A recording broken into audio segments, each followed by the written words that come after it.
আসসালামু আলাইকুম। আজকে আমরা দেখব অর্কিড পটিং। আমাদের বাগানীদের খুবই পছন্দের হচ্ছে এই অর্কিডগুলা। এটা একবার ফুটলে অনেকদিন ফুল থাকে, আর তুলনামূলক অন্য গাছের থেকে এটা যত্ন করা খুবই সহজ। তো আজকে চলুন আমরা দেখে আসি অর্কিড পটিংটা। আচ্ছা, এটা হচ্ছে আমার কাটিং থেকে করা অর্কিড। আমি হচ্ছে একটা কাটিং থেকে চারা তৈরি করেছিলাম, তো ওইটাকে পটিং করার জন্য নিয়ে আসছি। আচ্ছা, আমাদের লাগবে হচ্ছে, আমি যেহেতু ছোটো কাটিং এবং ওটা হচ্ছে মিনি জাত, ওটা আমার ছোটো পটে আমার হয়ে যাবে। আমি এখানে এরকম একটা পাওয়ার কিট প্লাস্টিকের পট নিয়েছি। আচ্ছা, আর হচ্ছে লাগবে কোকো চিপস। আমি কোকো চিপসের পটিংটা করব এরকম করে 2-2.5 ইঞ্চি মতো করে ইচ্ছা মতো কেটে নিয়ে পানিতে ভিজিয়ে রাখলে এটা হচ্ছে পানি যখন নরম হয়ে যাবে তখন আমাদের অর্কিডটা বসাতে হবে। অবশ্যই পানিতে ভিজিয়ে নেবেন। আর হচ্ছে আমি অফ ক্যামেরায় অর্কিডগুলোকে ফাঙ্গিসাইডে আছে 10 মিনিট ভিজিয়ে রেখেছিলাম, পরে শুকিয়ে নিয়েছি। আচ্ছা, এবার আসছে অর্কিড পটিংয়ের জন্য। আমি অর্কিড পটিংয়ের অন্যতম গুরুত্বপূর্ণ জিনিস হচ্ছে ধরা। আপনার এটাকে পটিং করা খুবই সহজ। এই যে রুটটা হচ্ছে মেন, রুটটা যেন ভেঙে না যায়, কারণ এই রুট থেকে বাতাসের মাধ্যমে অর্কিড খাবার গ্রহণ করে থাকে। এই রুটটাকে সুন্দর করে সেট আপ করতে হবে। আর হচ্ছে মূল ব্যাপার যেটা, সেটা হচ্ছে শক্ত করে হচ্ছে কোকো চিপসটাকে শক্ত করে আটকাতে হয় জানি।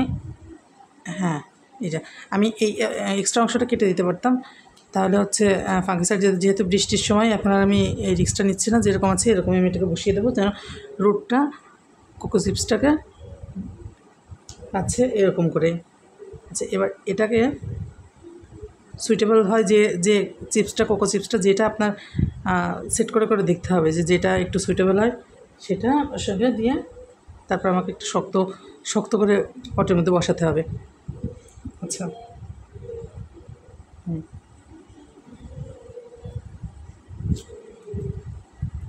অর্কিড পটিং খুবই সহজ আর খুবই যত্ন, ফুল ফোটানো খুবই সহজ। আমরা অনেক বাগানি আছে শুরুতেই অর্কিডকে খুবই ভয় পাই, তো আমি বলবো সাহস করে একবার শুরু করে দেখতে পারেন। অনেক মজার গাছ এটা। অর্কিড একটা গাছ যার শিকড় দেখলেও আনন্দ লাগে, নতুন পাতা দেখলেও আনন্দ লাগে। আচ্ছা, এই যে এরকম করে শক্ত করে ধরলাম আমি। এখানে আমার এটা এক্সট্রা মনে হচ্ছে, আমি এটাকে ফেলে দিচ্ছি। দিয়ে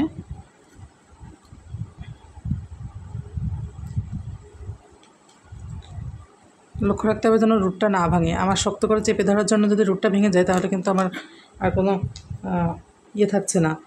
তো এটাও খেয়াল করতে হবে, শক্ত করে ধরতে হবে আলতো হাতে।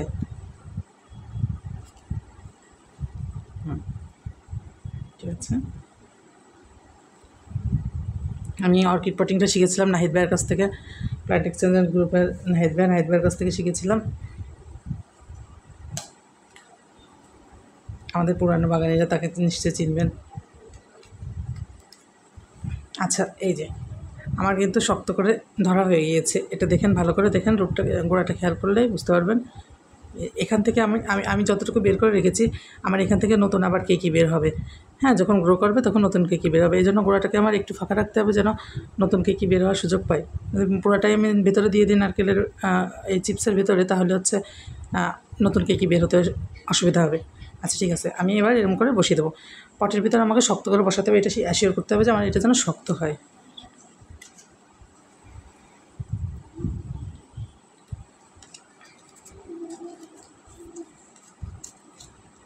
হ্যাঁ, এই যে টাইট করে বসিয়ে দিয়েছি। এই যে আমি যখন এটা উল্টাবো এটা পড়ছে না। ঠিক আছে, এটা পড়ছে না।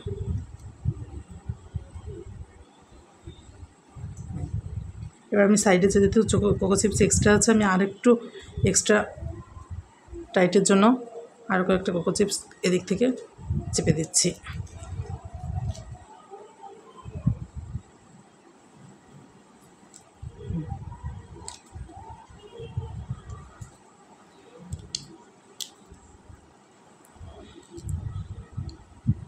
আচ্ছা, ডান। এটা এখন বৃষ্টির সিজনে একটু খেয়াল রাখতে হবে। বেশি বৃষ্টিতে হচ্ছে খোলা অংশে জায়গা রাখলে এগুলো নতুন পাতাগুলো পচে যায়। যেহেতু কোকো চিপস ভেজা আছে, আমি আজকের দিনটা একটু হালকা ছায়াযুক্ত স্থানে রাখবো। কালকে অর্কিড যেহেতু ছায়াযুক্ত স্থানেই থাকে সাধারণত, আগামীকাল হালকা আলো ছায়া জায়গায় যেখানে আছে ওরকম জায়গায় রেখে দেবো।